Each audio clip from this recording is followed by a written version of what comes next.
그래서 제가 오늘 이제 전기 발제로 하게 된 내용은 제가 이제 2년 전에 번역했던 뇌의식의 우주라는 책을 개괄하는 발표를 하려고 하고요.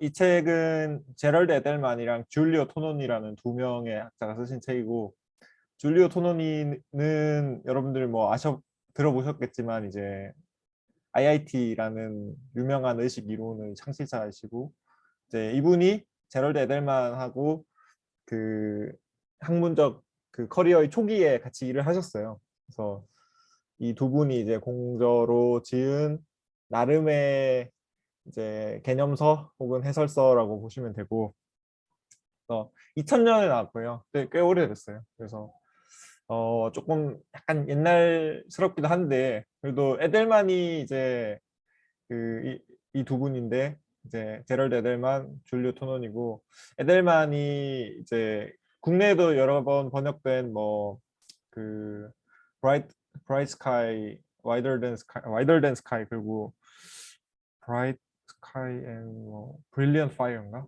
그 책도 있고, 와이더 댄 스카이, 이 책 여러 권의 그 의식에 관한 책을 쓰셨어요. 그래서 이분이 제일 유명한 건 원래는 이제 항체가 항원 항체 반응을 해서 서로 결합을 하잖아요. 그 면역 기능에 되게 중요한 요소인 이 항체가 어떻게 작동하는지, 이 비세포가 어떻게 이렇게 특이적으로 항체를 생성하는지, 뭐 이런 원리를 밝혀내서 이제 면역학으로 노벨 생리학상을 타셨습니다. 그 이후에 대가가 된 이후엔 이제 의식을 연구하셨죠. 그래서 어, 보면 아시겠지만 이제 이분이 면역학에서 쌓은 어떤 그 인사이트들이 반영이 된 게 본인의 어떤 의식 이론이에요. 그래서 그 부분에 대해서 뭐 혹시 막연하게 알고 계셨던 분들은 오늘 좀 약간 개념을 잡아가셨으면 좋겠고, 줄리오 토노니는 뭐 여러분들이 잘 아실 이제 통합정보 이론의 창시자고, 이제 지금 이 발표에서도 소개되겠지만 의식의 보편적 속성으로부터 거꾸로 접근해보자, 뭐 이런 방법론으로 어떤 공리들을 제안해서 이제 본인의 수학적 이론을 만들었기 때문에 그것의 어떤 베이스가 이 책에도 녹아 있습니다. 그래서 이제 IIT를 본격적으로 만든 건 2010년, 2005년 이후인데, 이 책은 2000년, 그러니까 거의 제럴드 에델만의 사후 뭐 한 3년 전, 이제 작고하기 한 3년 전, 5년 전, 정말 뭐 학문적 어떤 완성품 같은 느낌이고, 와이더 댄 스카이 저 책보다 훨씬 더 구체적으로 이론이 쓰여 있고, 토노니 같은 경우는 오히려 좀 자신의 이론의 태동기 같은 느낌의 책이에요. 그래서 파이나 아니면 여러 가지 다른 책들, 의식은 언제 탄생하는가, 이런 책들에도 비슷한 내용이 많이 나오지만 그것에 좀 더 기초가 되는 내용이기 때문에 그런 의미로 이 책의 어떤 맥락을 이해해 주시면 좋겠습니다. 그래서 이제 본격적으로 거의 이제 챕터 순으로 쭉 따라가면서 하려고 해요. 그래서 시간이 얼마나 걸릴지 모르겠는데 최대한 이제 제가 아는 내에서 열심히 설명을 해보겠습니다. 좀 책에 본문을 많이 가져왔어요. 그래서 텍스트가 많을 수 있는데 좀 요점만 짚고 넘어가겠습니다.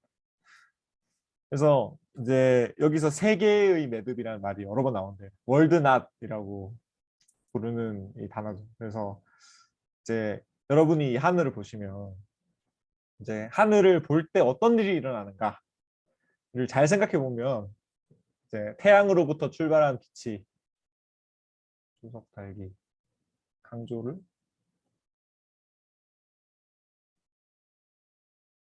포트라이트 보이나요?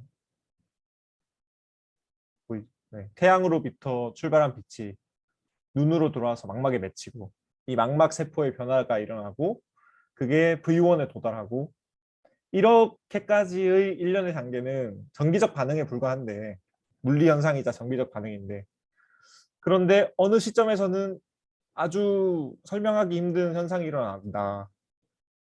내가 그 갖가지 사물들, 반구형의 하늘 그리고 태양을 본다. 이 본다는 것 자체, 이 내가 이 세상을 지각하는 것, 이것이 이제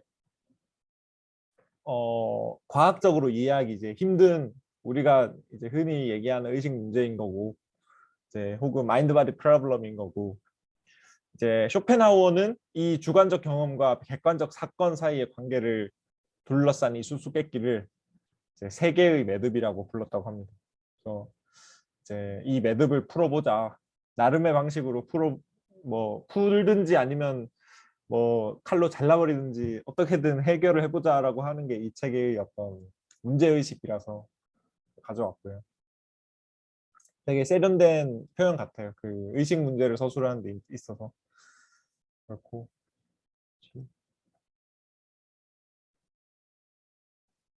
네.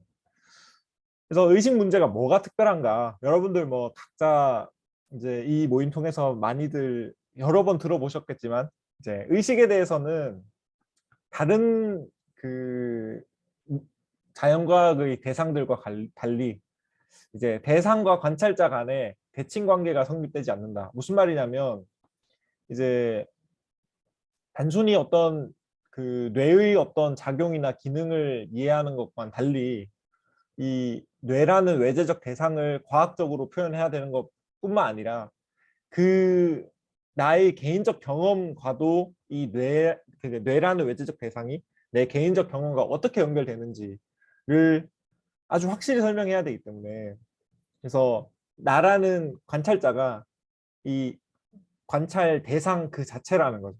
그러니까 그 둘의 대칭 관계 혹은 대응 관계가 성립되지 않는다.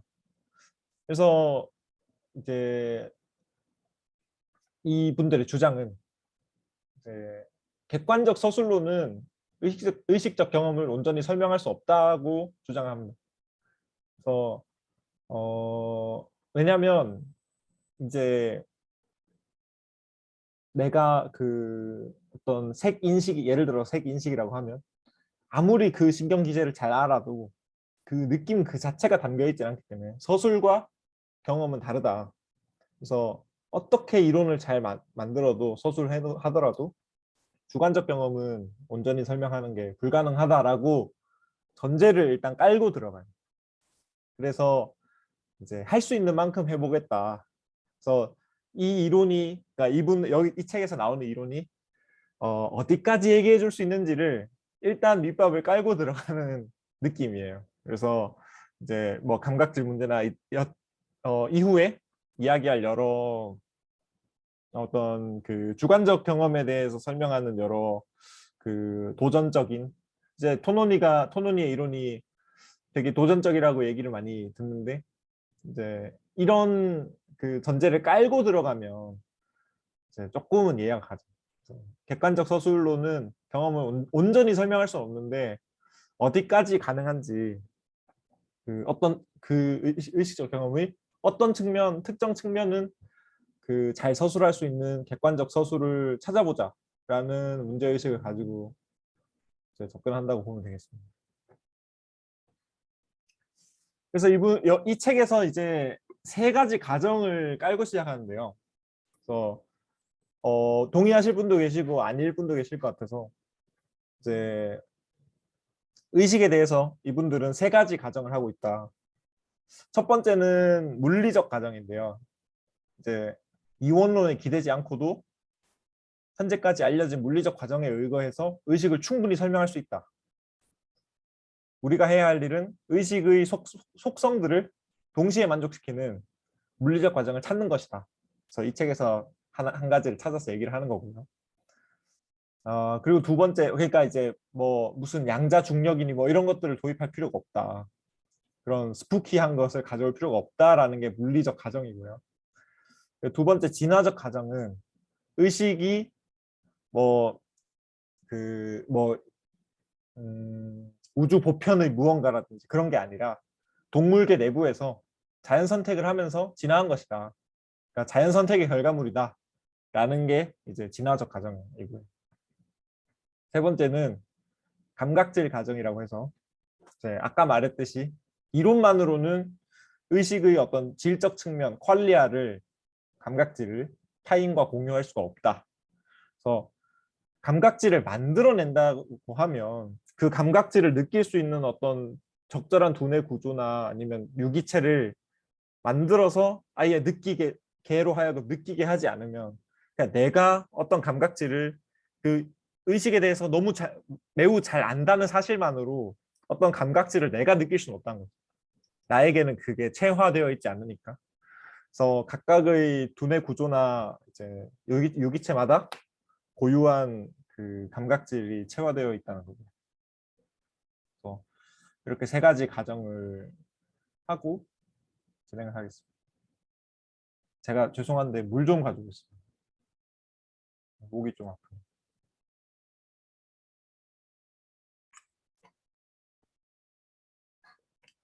없으시면 넘어가겠습니다. 그래서 이제 제가 여러 번 뭐 제럴드 에델만 얘기하고 혹은 뭐 토논이 얘기하고 할 때 얘기했던 그 의식의 그 속성들에 대해서 이제 얘기를 드릴 건데요. 토논이는 여기서 더 나가서 자신만의 공리들을 만들었는데 한 5가지 만들었는데 여기서 이걸 다 다루진 않을 거고요. 이제 2가지만 다룰 겁니다. 그래서 이제 의식적 경험의 내용물은 엄청나게 다양한 형태를 취할 수 있는데 근데 저자들은 이제 모든 의식 상태가 공유하는 어떤 원리가 있는지 이제 생각해보고 또 그것에 대응하는 어떤 물리적 구조가 있는지 그러면 의식하고 그 물리적 구조가 연관이 있을 수 있겠죠. 그래서 그것에 집중하고자 한다. 그래서 이게 어떤 접근 방식이고 그래서 첫 번째 속성은 인테그레이션 혹은 유니티, 단일성이라고 통합성 이렇게 번역을 했는데요. 그래서 의식이 통합되어 있다는 말은 우리가 뭐 여러 가지 그 생활 속에서도 이해할 수 있고 병적인 상황에서도 이해할 수 있는데 예를 들어서 우리의 뇌가 굉장히 복잡하고 다양한 어떤 모듈들로 이루어져 있고 그러니까 잠재력이 무한한 것 같음에도 불구하고 앞사람과 언쟁을 벌이면서 거스름돈이 얼마인지 계산하는 것 같은 그 간단한 2가지 멀티태스킹도 의식적으로 하기 어렵다. 그러니까 이걸 했다가 저걸 했다가 하지 의식적으로 2가지를 한꺼번에 한다는 건 사실 쉬운 일이 아니라는 얘기죠. 그래서 이것 자체가 일단 의식의 어떤 단일성 그리고 용량 제한 이런 걸 보여주는 사례라고 볼 수 있고 병적인 상황에서도 어떤 예를 들어서 이 헤미 니글렉트라고 하죠. 이제 반구가 망가져서 그래서 시각 피질의 절반이 망가져서 이제 그 인식하지 못하는 내 시야의 왼쪽을 인식하지 못하는 그런 병적인 상황에서도 이 환자는 자기가 시야의 왼쪽을 못 본다는 사실을 의식하지 못한다는 거죠. 그래서 혹은 우리가 뭐 맹점이라고 다들 아시겠지만 이제 시신경이 지나가는 그 부분은 시야를 못 보는데 우리가 그 뇌에서 수선을 해서 메워버리죠. 그러니까 이제 불연속적인 점이 있더라도 의식적 사건이 관계망이 의식이 그 풀린 매듭을 재빨리 동여매서 터진 곳을 메운다 이렇게 표현을 하고 그래서 어떤 그 갭이 생기더라도 그거를 잘 지각을 못한다. 그러니까 쪼개짐, 나눠짐, 어떤 빈 공간 이런 것들이 생기더라도 우리는 그거를 의식을 하지 못한다. 그게 의식의 되게 중요한 이제 한 가지 속성이다, 통합성이다 라고 얘기를 합니다. 그러니까 의식이 2개로 쪼개지지 않는다는 거죠. 이제 이 그림 같은 경우도 이런 다의 도형이라고 하죠. 앰비규어스 피겨들 보면 이 사진은 둘이 마주보는 것 같기도 하고 한 여자 앞에 은총대가 놓여 있는 것 같기도 하고 근데 그 2가지 장면을 동시에 인식하지는 못하고 왔다 갔다 한다는 거죠.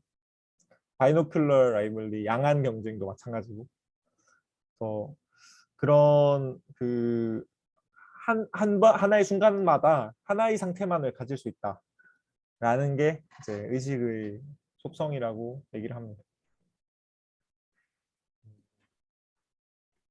저 질문 있는데요. 네, 뭔가 이게 그렇게 이거랑 지금 관련이 되는지 모르겠지만 그 좌우뇌가 분리되는 그런 수술 같은 거를 하기도 하고 뭐 그런 경우가 있을 때 좌우뇌가 분리됐을 때 동시에 의식이 다른 의식이 존재한다고 할 수도 있지 않을까? 그런 생각이 들어가지고 여기서 말하는 통합성이 그런 게 불가능하다고 얘기를 하는 걸까요?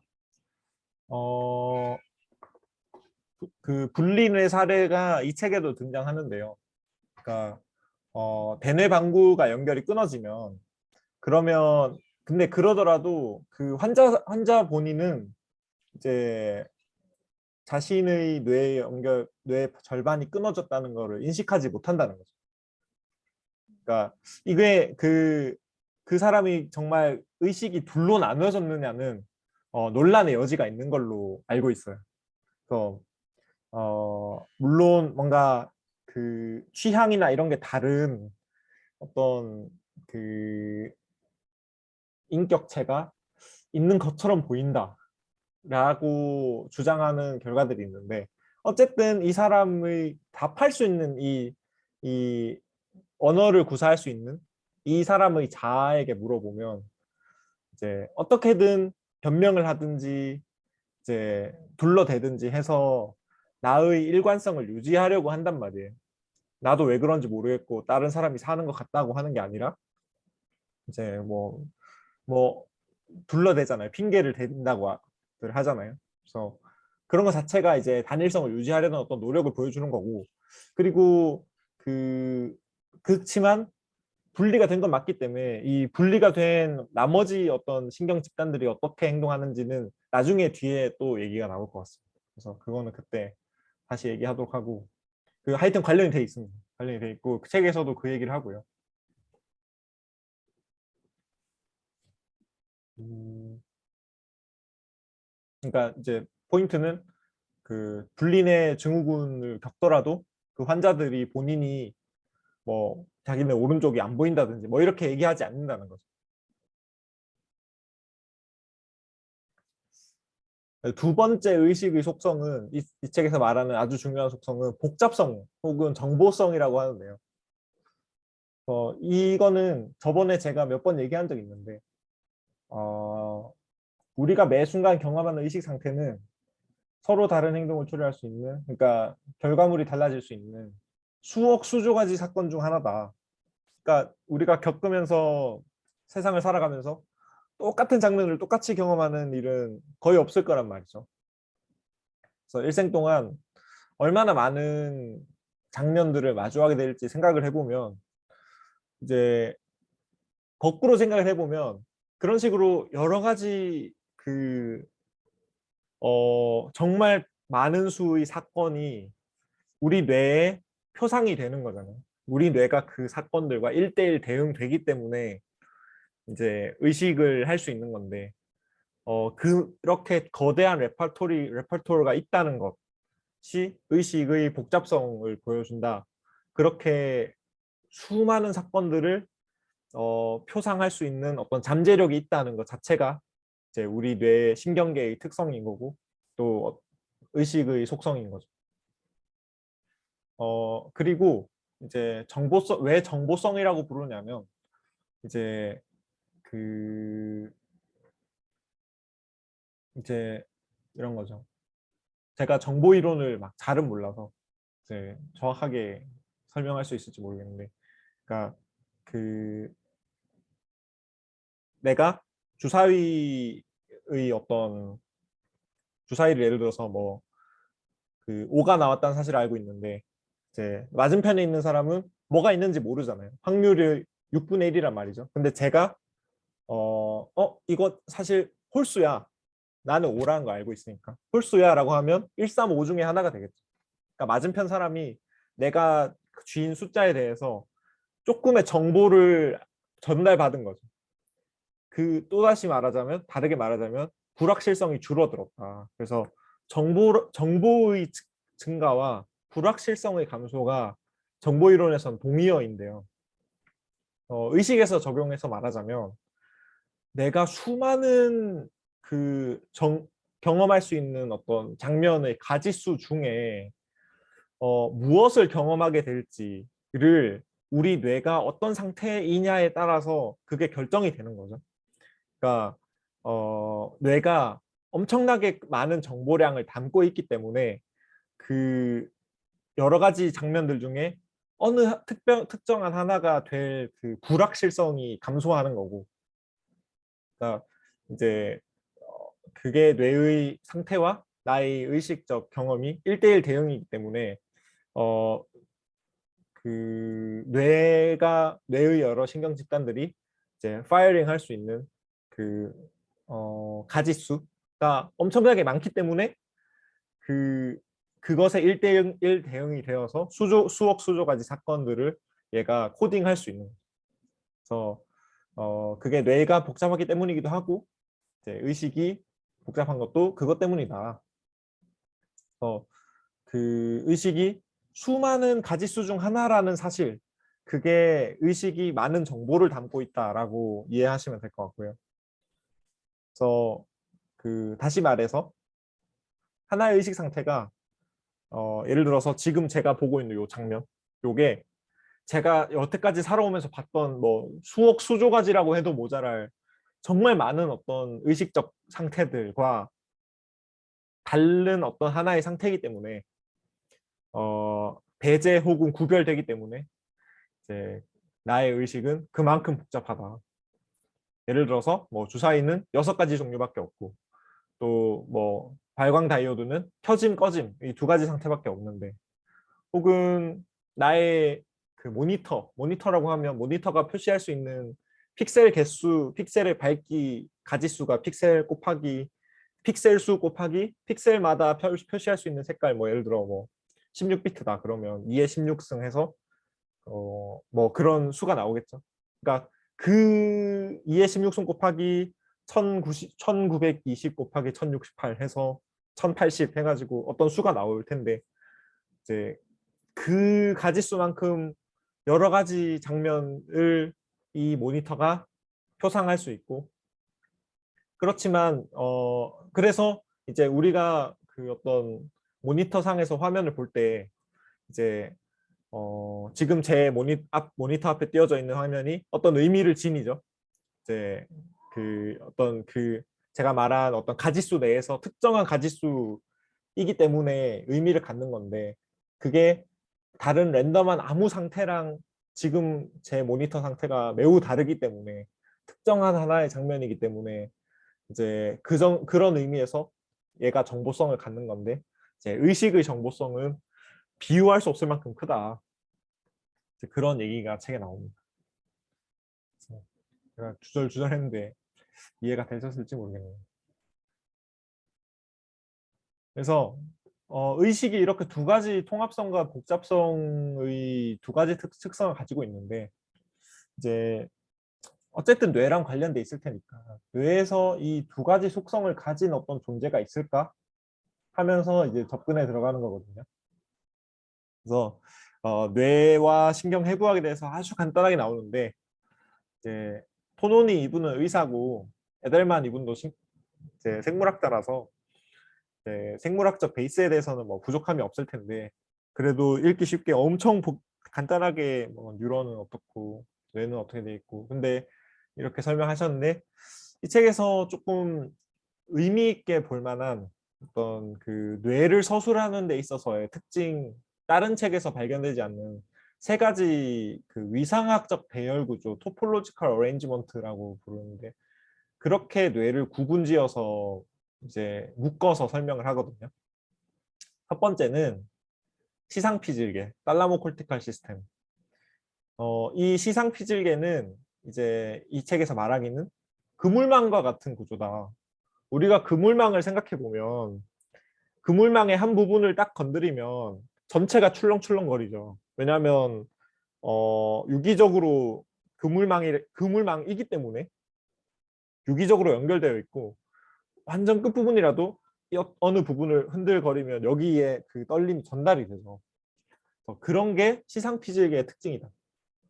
그래서 기능적으로 특화된 수백 개의 영역들이 있고 그 각 영역은 또 수만 개의 신경 집단, 뉴럴 그룹으로 이루어져 있는데 그러면 수백만 개의 신경 집단이 있는 거죠. 그래서 이게 그 신경 집단들이 모여서 이루는 게 시상 피질계고 중요한 것은 이 부위들이 서로 분리되어 있긴 한데 체계적으로 양방향적으로 서로 연결되어 있다.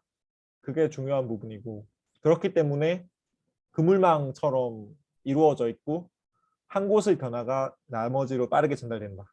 그래서 이게 시상 피질계고 두 번째 중요한 특징은 그 대뇌와 시상을 뺀 소뇌 혹은 베이설 갱글리아 그리고 히포캠퍼스 같은 피질의 부속 기관들이 있는데 이것들과 피질의 연결은 그물망이 아니라 사슬 구조다.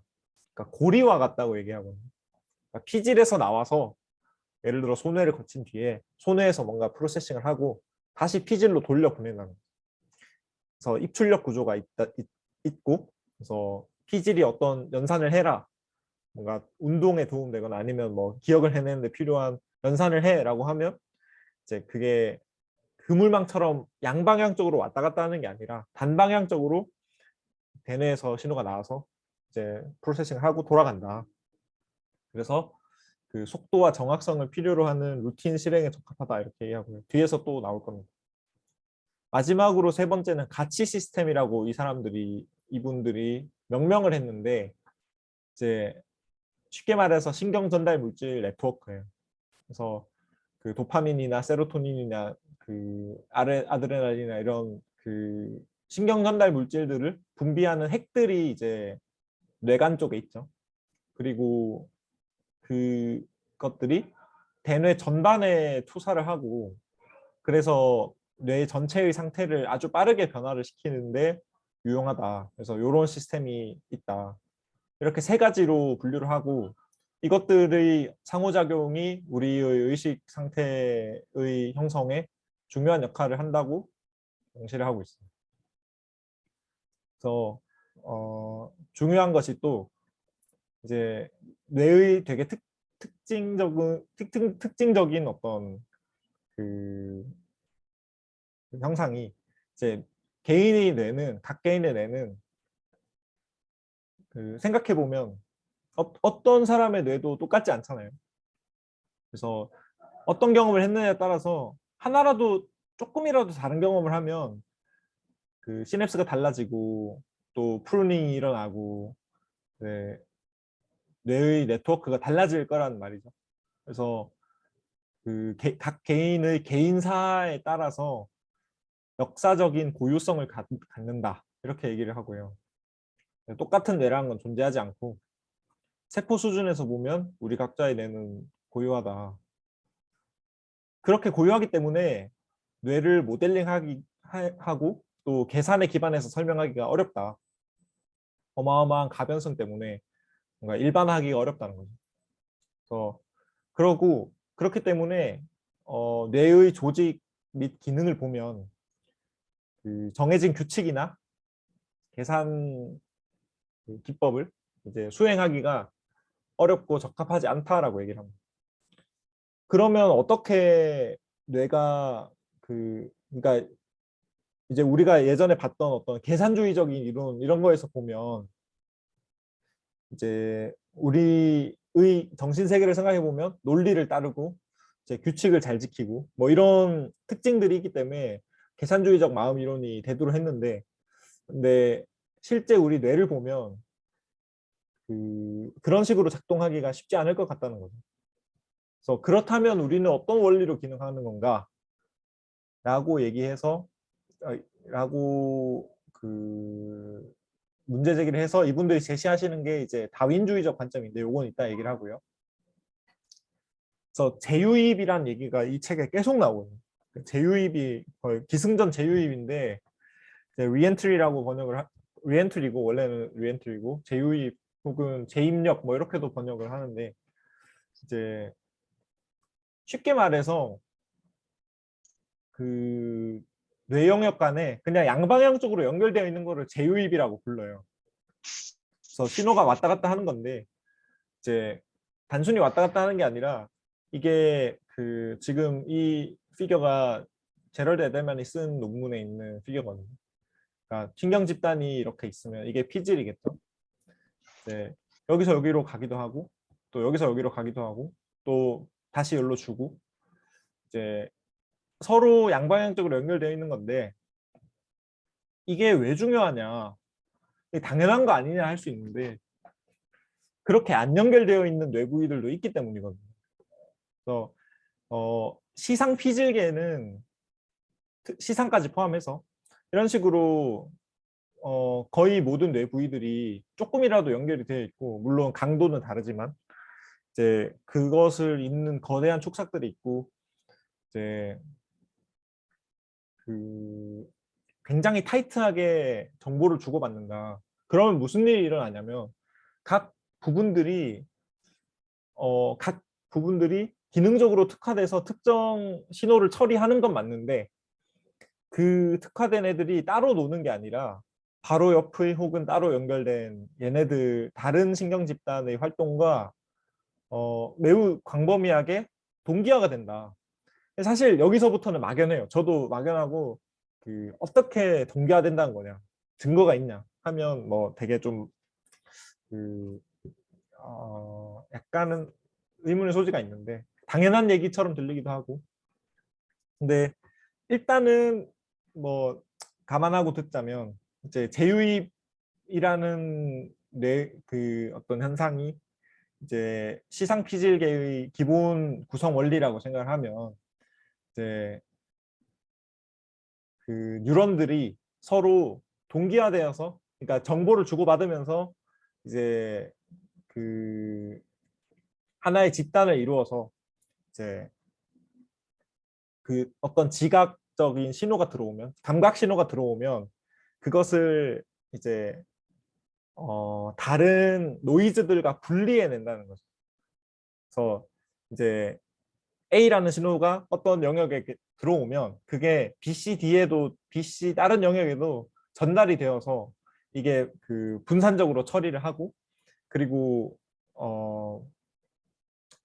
이제 결과적으로는 이제 만약에 A라는 영역은 시각을 처리해서 뭐 지금 이게 병뚜껑인데 이제 시각을 처리해서 파란색이라는 걸 봤어요. 그리고 얘는 모양을 처리하는 거라서 뭐 동그라미라는 걸 처리했고 뭐 C 영역은 예를 들어서 뭐 톡톡톡 소리를 듣고 아 플라스틱이구나 깨달았어요. 그러면 이 세 가지 영역이 이제 서로 제휴입을 통해서 신호를 주고받으면서 통합적으로 이제 병뚜껑이라는 그 특징 혹은 개념을 이제 범주화해낸다. 뭐 이렇게 이해하시면 될 것 같아요. 그래서 그 우리가 중앙 처리 장치나 알고리즘 없이도 각 뇌 영역이 통합돼서 지각이나 행동을 할 수 있는 건 타이트하게 서로 연결되어 있기 때문이다. 뭐 모듈화되어 있었다면 그 위에서 모듈을 통합하는 어떤 애가 있었어야겠지만 이제 우리는 연결망으로 이루어져 있기 때문에 그럴 필요가 없다는 거고 그 연결주의하고도 좀 연관이 있는 것 같고요. 근데 연결주의 그러니까 그 머신러닝 하시는 분들이 뭐 이런 제휴입 이런 개념을 쓰시는지는 잘 모르겠습니다. 근데 리시프로칼 연결, 이제 피드백 연결 뭐 이런 것들이 중요한 건 맞기 때문에 뭐 개념적으로는 연관이 될 수 있지 않을까 싶기도 하고. 그리고 당연한 얘기인데 이제 우리가 경험적으로 보면 의식이 언제 생겨나냐고 하면 이제 시상 피질계가 광범위하게 여러 곳에서 활성화될 때 의식이 정상적으로 생겨난다라는 거죠. 그래서 의식적 과제를 시키면 굉장히 광범위한 데서 뇌 영역들이 활성되거나 비활성화돼요. 그래서 그 디폴트 모드 네트워크 혹은 세일리언스 네트워크 뭐 이제 이런 얘기도 하는데 뭐냐면 이제 fMRI로 뇌를 찍으면 아무 과제도 하지 말고 그냥 가만히 있을 때 활성화되는 그 영역들이 발견이 됐고, 그것들을 우리가 디폴트 모드 네트워크라고 부르는데 뭐 MPFC나 프리큐니어스 이런 영역들이 포함이 되고요.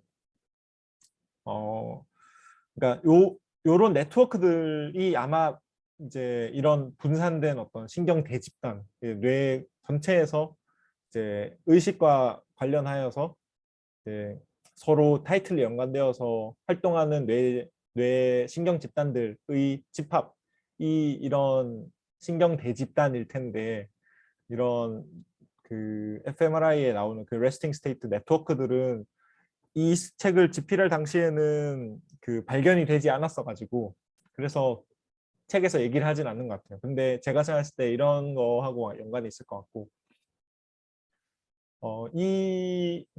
이거는 EEG가 아니라 MEG 데이터인데요. MEG 맞죠? MEG 데이터인데, 어떤 자극을 줬을 때 이제 피험자들이 7명인데 각각 뇌 활동이 다 다르죠. 평균을 내면 이렇긴 한데 각각 뇌 활동이 엄청 다르다. 그래서 이제 우리가 신경 대집단 이런 거 연구하기가 힘들다라고 토로하는 내용이 있었고요. 그 관련해서 이제 동작이 어떻게 루틴화되면 이제 시상 피질계가 활성이 좀 저하되고 습관이 되고 내가 뭔가 하는 행동이 무의식화된다.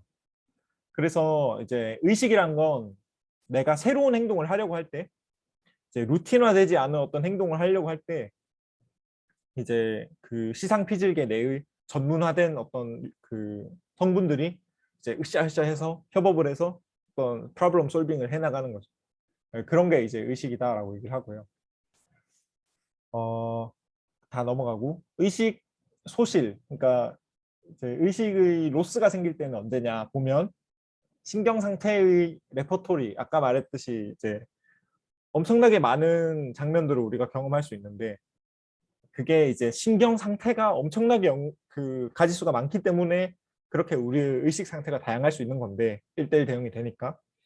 근데 이제 이 신경 상태가 그 가지수가 현저하게 감소하면, 예를 들어서 이제 간질 발작, 그 뇌전증이라 하겠죠. 뇌전증 발작을 할 때 이제 뇌가 다 켜졌다가 다 꺼졌다가 뭐 이런 두 가지 그 가지수밖에 없는 게 이제 그래서 뇌전증의 증상이란 말이에요.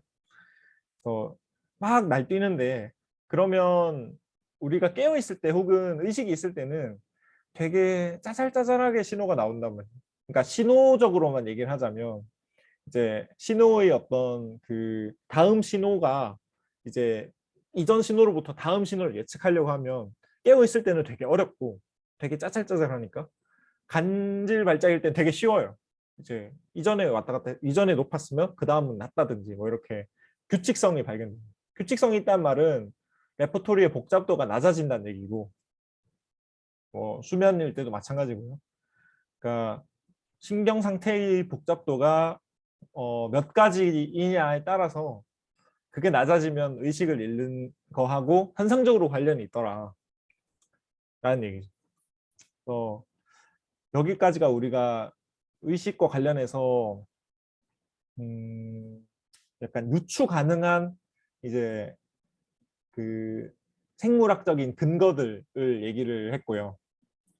그래서 이제부터는 저자들이 어떻게 생각하는지, 의식의 메커니즘이 무엇인지를 제시하는 이제 내용이 나옵니다. 한 절반 정도 했는데 질문 있으신가요? 김태님 어서 오시고요.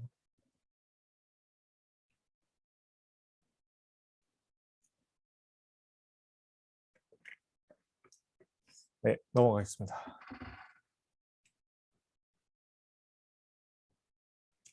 그래서 이제 이 책에서 이제 본격적으로 얘기하는 이론이 신경 집단 선택 이론이라고 하는데요. 이제 다른 말로 뉴럴 다윈이즘, 신경 다윈주의라고 하고, 이제 뇌가 그 작동하는 원리가 이제 우리는 그러니까 뭐 혹자는 이제 계산적인 방법론에 의해서 이제 계산주의적으로 특정 알고리즘을 수행한다든지 이제 인지주의적으로는 그렇게 얘기하죠. 그렇게 얘기하는데 그게 아니라 이제 그 다민주의에 입각한 선택의 방식으로 우리 뇌가 발생하고 또 작동한다라는 게 뉴럴 다르위니즘입니다. 그래서 이 에델만이 이 항체의 메커니즘을 밝혀낼 때도 이제 항체가 특정 항원하고 잘 결합하는 항체가 이제 자연적으로 선택된다, 체세포 선택된다라는 개념을 주장해서 그 노벨상을 땄기 때문에 이분이 여기서도 그런 주장을 적용했어요. 그래서 우선 우리가 1차적으로 레퍼토리가 형성되는 게 발생적 선택이라고 하는데 이제 발생 과정에서 유전자의 지시가 따라서 뇌의 초기 해부학적 구조가 형성이 된다. 이때는 그냥 랜덤하게 쫙 생기고 그 과정에서 함께 근처에 있어서 함께 활성화되는 뉴런이 우연히 이제 선택이 돼서 fire together, wire together라고 하죠. 그러니까 같이 활성화되는 뉴런들은 서로 연결이 강화되고 서로 어느 하나는 켜졌을 때 얘가 안 켜졌으면 이 둘 간의 연결은 약화되고 이런 헤비안 러라고 하는데 헤비안 룰이라고 하는데 이런 원리를 따라서 우리 인간의 발생 과정 동안 발생적 선택이 진행되고 나면 그러면 이 뉴런들이 서로 그룹을 이룬다는 거죠. 자연적으로. 그래서 신경 집단이라는 게 형성이 되고 그 다음에 우리가 출생 이후에 경험을 하면서 이제 무엇을 경험하느냐에 따라서 이 신경 집단의 레퍼토리 내에서 특정한 시냅스가 선택됩니다. 그러니까 이제 내가 어떤 예를 들어서 어느 곳으로 갔을 때 이제 그러니까 내가 동물인데 어느 곳으로 갔을 때 먹이가 나오고 어느 곳으로 갔을 땐 먹이가 안 나오고 뭐 예를 들어 뭐 프레데터가 있어요. 그러면 이제 이쪽으로 가게끔 하는 이제 어떤 회로가 강화가 되겠죠. 이제 그런 강도 변화가 이제 주어지고 또 인간의 경우에는 또 뭐 걷는다든지 말한다든지 이렇게 복잡한 루틴이나 아니면 행동을 수행하는 그렇게 가능하게 그런 행동을 가능케 하는 이제 신경 회로가 이제 부모가 칭찬을 해준다든지 아니면 뭐 먹이가 주어진다든지 뭐 이런 식으로 해서 보상이 주어짐으로 인해서 강화가 됩니다. 그러니까 이런 것들이 이제 우리의 경험적 선택이라고 볼 수 있고요. 이제 발생적 선택은 수년간 일어나는 일이고 경험적 선택은 거의 평생에 따라서 일어나는 일이라면 재유입은 이제 순간순간 우리가 경험하면서 일어나는 일이라고 그런 타임 스케일이라고 볼 수 있는데 이제 아까 말했던 재유입이라는 메커니즘이 이제 지금 완성되어 있는 어떤 뇌의 두 가지 뉴럴 맵 그러니까 신경 집단의 어떤 집합이라고 볼 수 있는데 예를 들어서 뭐 감각 피질 그리고 뭐 운동 피질인 거죠. 그 둘에 주어진 자극이 얼마나 잘 매칭되고 서로 합치하는가를 이제 재유입을 통해서 연산을 할 수 있다는 거죠. 그래서 여러 뇌의 지도에서 발생하는 사건 간의 상관관계가 형성되고 그래서 뇌 지도들이 일관된 출력 신호를 만들어내는 하나의 회로로서 묶이는 거죠. 그래서 뇌가 하나로 그러니까 뇌가 그냥 단순히 수백만 개의 모듈러한 뉴럴 그룹들이 있는 게 아니라 얘네들이 하나의 어떤 시스템 안에서 놀기 위해서는 재유입이 이제 얘네들을 하나로 엮여주고 있다. 그런 얘기고요. 그래서 여러 색깔이나 움직임 등 하위 양식이 연결돼서 이제 제가 아까 설명했듯이 이걸 병뚜껑이라고 인식하는 건 이제 그 여러 가지 합의 양식들이 하나로 재유입돼서 합쳐졌기 때문에 이제 더 복잡한 고등한 뇌 기능이 만들어질 수 있는 거다. 이렇게 얘기를 하고요.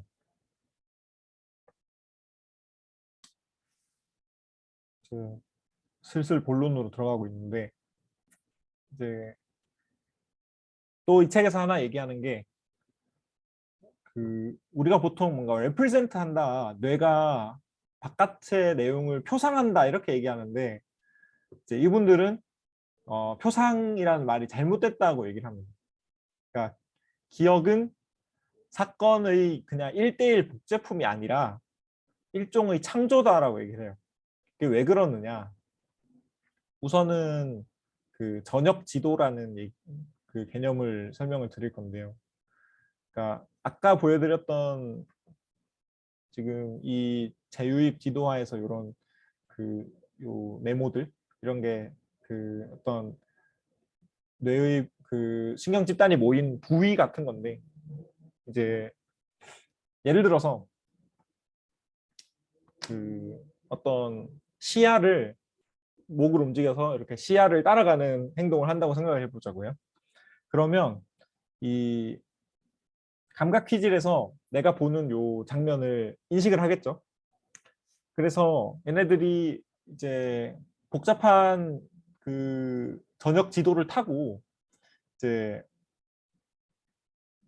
지금 뭐 이거에 대해서 자세하게 얘기하진 않겠지만 뒤에 나옵니다.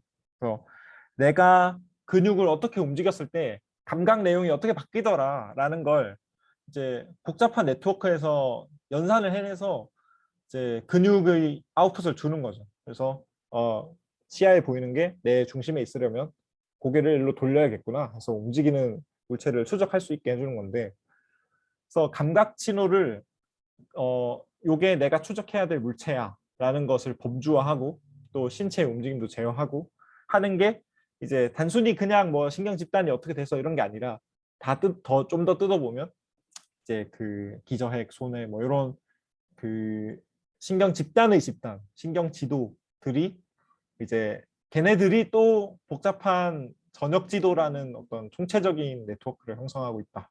이렇게 이분들은 뇌를 이해하고 있습니다. 그래서 시상 피질계의 아까 말한 피질 부속 기관들, 해마, 기저핵, 소뇌 이런 것들이 연결된 구조가 이제 전역 지도고요. 그러니까 뇌 전체 네트워크라고 생각하시면 돼요. 그래서 그 움직이는 사물을 따라서 머리를 움직일 때 단순히 감각 영역에서 그냥 범주화가 일어나서 운동 출력이 바로 실행되는 게 아니라 전역지도 내부의 운동 영역과 감각 영역이 어디 있죠? 이 2차 지도, 운동 전운동 지도가 계속 재조정이 되는 거죠. 그래서 이제 예를 들어서 내가 어떤 행동을 할 때, 뭐 핸드폰을 집어든다. 그러면 내가 예전에 핸드폰을 집어들었을 때 썼던 수많은 신경회로들이 호출이 돼서 이제 손을 어떻게 움직이고 또 잡아서 어떻게 손을 다시 이렇게 끌어당기고 그때 내 감각 신호는 어떻게 변화하고 이런 그 전역 지도가 총체적으로 활동을 하고 그런 전역 지도의 시냅스 변화가 바로 내가 핸드폰을 이렇게 집어들려면 어떤 행동을 해야 되는구나에 대한 기억이라는 거죠. 그러니까 기억이란 건 그냥 단순히 이제 그러니까 핸드폰을 집어드는 것에도 수만 가지 방법이 있을 수 있으니까 여기서 집을 수도 있고 저기서 집을 수도 있고 뭐 기울여서 집을 수도 있고 뭐 이런 그 집는다라는 개념이 따로 있는 게 아니라 매번 다르잖아요. 그러니까 이제 그걸 기억해낸다는 건 이제 기존의 전역 지도에 저장된 그 무슨 장면 하나가 딱 있는 게 아니라 이제 그때그때 내가 감각이나 움직임을 그 감각과 운동 신호를 조합해서 그때의 그 과거의 어떤 결과물을 똑같이 만들어내는 그런 그 창조적인 행위를 수행해 나가는 그러니까 재현하는 그런 활동이고 그렇기 때문에 뭐 일종의 창조이고 일종의 상상이다라고 얘기를 하는 겁니다. 그러니까 이해가 되실지 모르겠는데 그러니까 그 뭔가 사진처럼 딱 찍어 놓은 게 아니라 이제 비슷한 행동 양식을 일으키는 이제 여러 가지 방법들 중 하나를 호출해내는 것이 기억이다. 그러니까 되게 비표상적이다. 이제 이렇게 얘기를 하고, 그래서 그 뭐 어떤 숫자를 저장한다든지 뭐 이런 그 컴퓨테이셔널하게 작동하는 게 아니란 얘기죠. 그래서 제가 아까 축퇴 얘기를 안 하고 넘어갔는데, 그러니까 어떤 뇌의 행동을 한 가지를 일어나게끔 하기 위해선 뇌가 가능한 수많은 가지수가 있다. 이게 그 생물학 공부하셨던 분들은 디제너러시란 말을 그 유전 정보에서 들어보셨을 텐데, 그 유전 정보가 그 하나의 아미노산을 코딩하기 위해서 뭐 최대 3가지의 코돈이 쓰이죠. 그 유전 신호가 쓰이죠. 그래서 그게 좀 한 가지 결과물을 일으키기 위해서 그전 그 코딩 정보가 좀 넉넉하게 있다는 거예요. 가지수가 좀 넉넉하게 있어서 약간 손상이 일어나더라도 괜찮은, 그러니까 그런 게 디제너러시라고 하는데, 이제 우리 뇌도 예를 들어 뉴런 하나가 죽더라도 같은 결과물을 일으키는 그 회로나 그 신경 집단이 좀 넉넉하게 있기 때문에 이제 예를 들어 뇌 손상을 입더라도 이제 재활을 통해서 복구할 수 있는 거고, 이제 그런 것들이 이제 우리 뇌의 특징이고, 그것들은 이제 계산주의적으로는 설명이 안 되는 거다. 그래서 이제 선택을 통해서 어떤 그 결과물을 계속 창조해내는 그런 식으로 우리 뇌가 그 작동한다는 게 이분들의 그 주장입니다. 특히 에델만의 주장입니다. 좀 사변적이죠. 그래서 저도 말하면서 좀 어려운데, 그래서 이제 의식 얘기를 할 텐데, 기억까지 얘기했으니까 기억이 이제 되게 그 의식의 그 기본적인 요소라고 생각이 돼요. 그래서 이분들은 의식이 2가지로 나뉜다고 얘기를 합니다. 그러니까 1차 의식이 있고 프라이머리 컨셔스가 있고, 이제 고차 의식 하이어 오더 컨셔스가 있다. 이렇게 얘기를 하거든요. 그래서 그 2가지가 합쳐진 게 이제 인간의 의식이고, 이제 동물들은 1차 의식밖에 안 할 거다.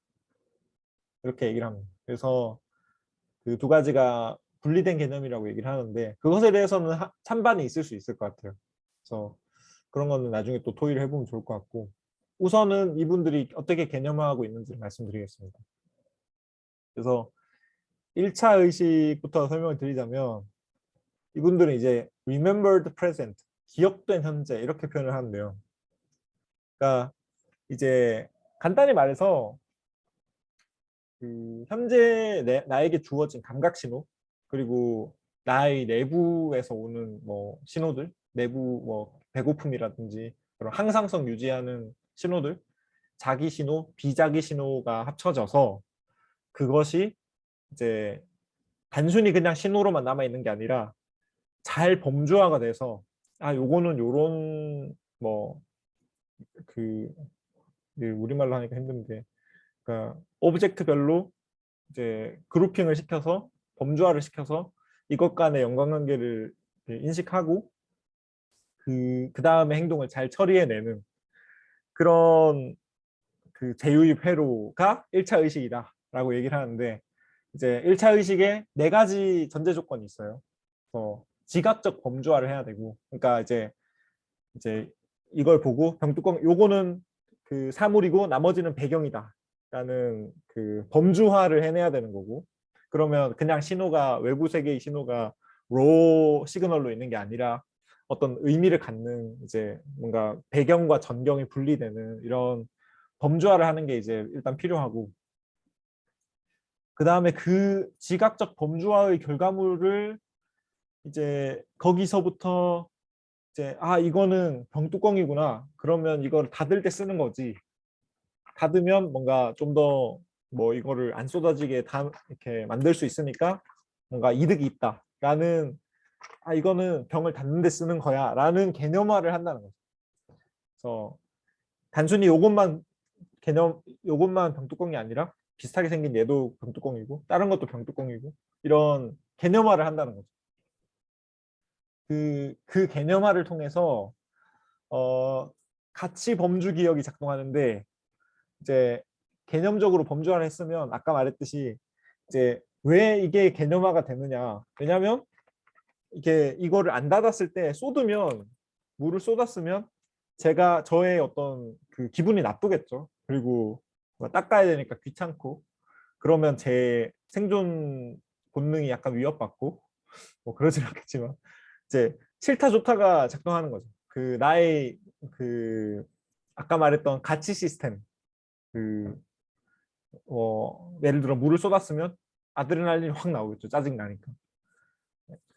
그래서 뭐 그런 것들을 피하고 싶으니까 이런 병뚜껑이라는 병을 닫는다 뭐 이런 개념이 이제 이게 어느 정도 물이 차 있으면 쏟지 않도록 이 그 개념 저기 뚜껑을 닫아야 해라는 이제 가치 범주 기억이 저장이 된다.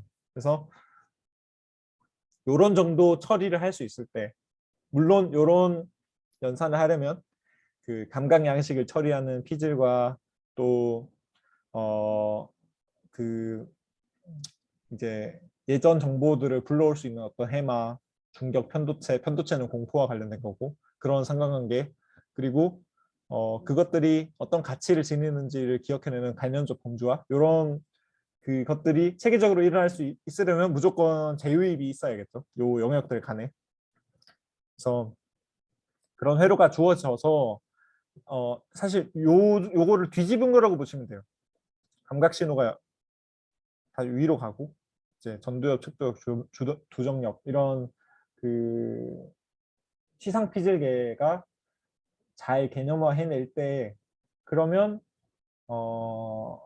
이 1차 의식이 작동한다라고 주장을 합니다. 그래서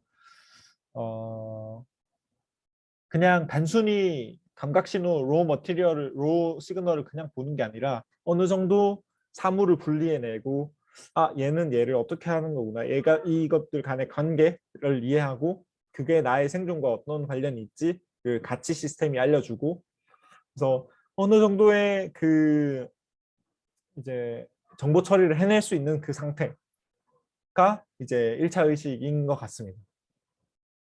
그래서 장면을 떠올릴 수 없다면 복잡한 위험을 피하지 못할 가능성이 커진다. 예를 들어서 뭐 수풀에 숨어 있는데 약간 그르릉 소리가 나면 피해야겠죠.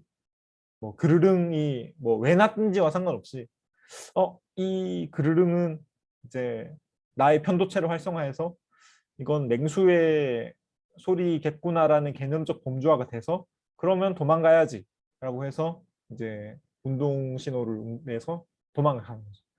이제 그런 게 이제 1차 의식이고 장면을 처리하는 것 그게 진화적으로 유용하다 이렇게 얘기를 합니다. 어, 어, 좀 이해가 가시나요? 걱정입니다.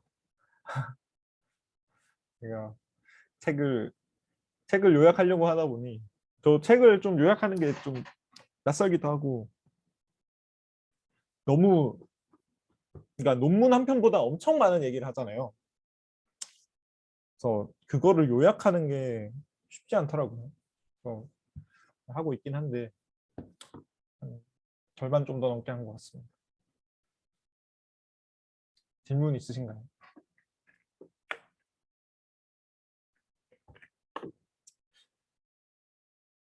없으시면 약간 당이 딸리는데 힘을 내보겠습니다. 그래서 이제 1차 의식까지 했고요. 이제 이 1차 의식이란 게 그 구체적으로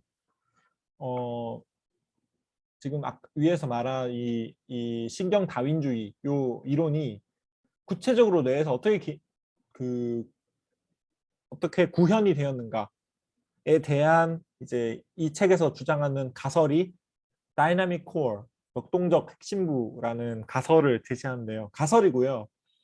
이제 그 걸러서 들으시면 되고 이제 제럴드 에델만의 주장이라고 생각하시면 되고. 근데 이제 이 토대는 그 정보 이론의 토대를 두고 있어요. 그래서 저도 정확하게 이해를 못해서 네, 완전 개념적으로만 설명을 드릴 텐데 이제 그 제가 계속 통합되어 있다, 뭐 분리되어 있다, 또 정보성이 있다라고 얘기를 계속 하는데 이게 도대체 뭐를 의미하는 건가를 좀 수학적으로 약간 설명을 했다고 보시면 되고 자 그러면 설명하겠습니다. 그러니까 의식 이론은 의식의 그 통합성과 정보성을 설명할 수 있어야 되는데 근데 아까 위에서 말했던 이 이게 안 되네. 이 분산적 신경 대집단도 비슷한 양상을 가지고 있어. 그러니까 시상 피질계가 하나로 통합되어 있기도 하고 또 고도로 분화되어 있기도 하다. 이것이 단순히 우연의 일치는 아닐 거다. 그래서 둘이 연관되어 있는 게 확실할 텐데 신경 과정이 일단 우선은 신경 과정이 하나로 통합되어 있다. 이게 뭔 말을 하는지 이게 무슨 뜻인지 좀 설명하겠습니다. 자, 어떤 신경 집단이 통합적 과정을 구성한다는 거는 쉽게 말해서 예를 들어서 지금 이 원소들이 뭐 몇 개죠? 뭐 한 11개가 있으면 이 4개 간의 상호작용이 나머지 간의 상호작용보다 훨씬 강하다면 그러면 이 4개가 좀 더 끈끈하게 연결되어 있는 거겠죠. 그러니까 사람을 아무나 뽑았을 때 10명을 뽑았을 때 뭐 예를 들어서 어떤 2명은 엄청 끈끈하다. 그 상호작용이 강하다고 하면 둘은 뭐 가족이거나 뭐 커플이거나 뭐 친구거나 뭐 그렇겠죠. 예, 그러면 이 전체 그 신경 집단 혹은 뭐 사람 집단 중에서 이 둘이 이 혹은 넷이 기능적 군집을 형성한다고 얘기할 수 있습니다. 그러면 이 기능적 군집은 이제 어떤 특성을 가지고 있냐면 이제 이 둘끼리는 혹은 이 넷끼리는 서로 강하게 상호작용하고 나머지 그 요소들과는 약하게 상호작용한다. 그래서 뭐 가족이라고 보시면 돼요. 그리고 그렇기 때문에 기능적 군집은 이 넷을 어떻게 또 독립적인 성분으로 분리하는 거는 불가능합니다. 그러니까 서로가 그 깊이 연관관계를 맺고 있기 때문에 서로와의 연관관계 속에서 의미를 갖기 때문에 이 하나만 보고 놓고 보는 게 이제 의미가 없어지는 거죠. 그러면 이것을 어떻게 계산할 수 있냐 하면 제가 뭐 수식을 가져오진 않았는데 이제 어 이제 이 회색 부분과 나머지 흰색 부분의 그 상호 정보를 계산하면 이제 어, 뭐더라? 제가 죄송합니다. 봐야 돼.